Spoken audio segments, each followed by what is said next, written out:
So I'm going to turn this thing on. I'm going to hit record. And I'm going to say, hello and welcome to Connect Learning. I'm David Warlick, and it is April the 3rd, 2008. And what I want to do is, I'm here in San Diego, and we're looking at Web 2.0 technologies. Y'all are all educators. There's about 9,000 educators here in this workshop. Would y'all say hey to my audience? Yeah. Yeah. All of them, every single one. I'm just piped in. And what I'd like to do, a wide range of programs within Court Schools. We're a K through 12 district, so to speak. About 3,000 students in our programs, ADA on a given snapshot today. We have a large transiency nature of our students. We'll see maybe with a knowledge of many of the technologies we're seeing here today, iPods, etc. So they're familiar with it. It's not a learning issue. You mentioned early on this morning about the invisibility of tech and what we want to achieve, and that would help us achieve that particular goal.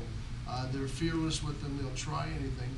In addition to when blogs are mentioned, I'm thinking of, and this is very specific, so I apologize, but with regard to a young man that I had in my class for about 60 days, who's now in a traditional high school, who is doing well, but I could keep in contact with him, and he could keep in contact with class. We're going to post it so Miss Swanger's class can see it.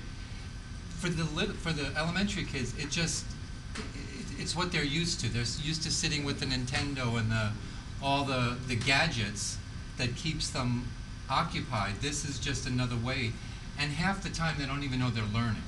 They just think of it as like, oh, this is really cool, but yet you can apply it to all the standards that we're finding in our textbooks. because we're all talking about information. Oh yeah. I mean, whether it's from a textbook, whether it's in the classroom, whether it's outside in their social networks, it's all about information. Yeah. So is it the technology that motivates them? What is it about that kind of experience that motivates them to want to?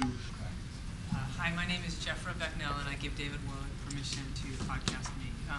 What I was going to say is that I think it really allows you to personalize things. There's so much information out there, and any student can find something that's going to interest them to listen to and to respond to. And I want to kind of echo what Angela was saying is about the communication aspect of putting it out there and having somebody hear them or read what they wrote besides the teacher is really huge. It's interesting that you say about what you say about the personalization, because we're talking about how we're speaking their language, we're using their information avenues with these technologies, but we're also, aren't they about personalization? I mean, how many of these kids have exactly the same kind of MySpace? Take that MP3 file that we made, drag it over into GarageBand,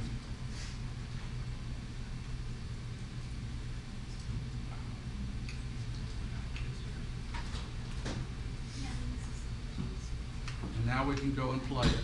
And hit the play button, and I'm going to say, hello and welcome to Connect Learning. I'm David Warlick, and it is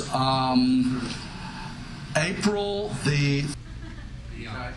Now, what I could do is go find where I started sounding intelligent again. April, right there. So you see, right there's the spot where I started sounding intelligent again, and I'm going to expand this out. I can make this a little bit, no, you can go down here. I can make this a little bit easier to see. Was that the end? Yeah.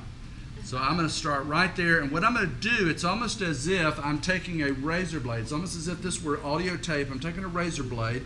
I'm cutting the tape, split the tape there. And so now you've got two different pieces of tape here. What I'm going to do is grab this tape and drag it over on top of the other, on top of that Now I'm going to hit Command G so that it works more smoothly.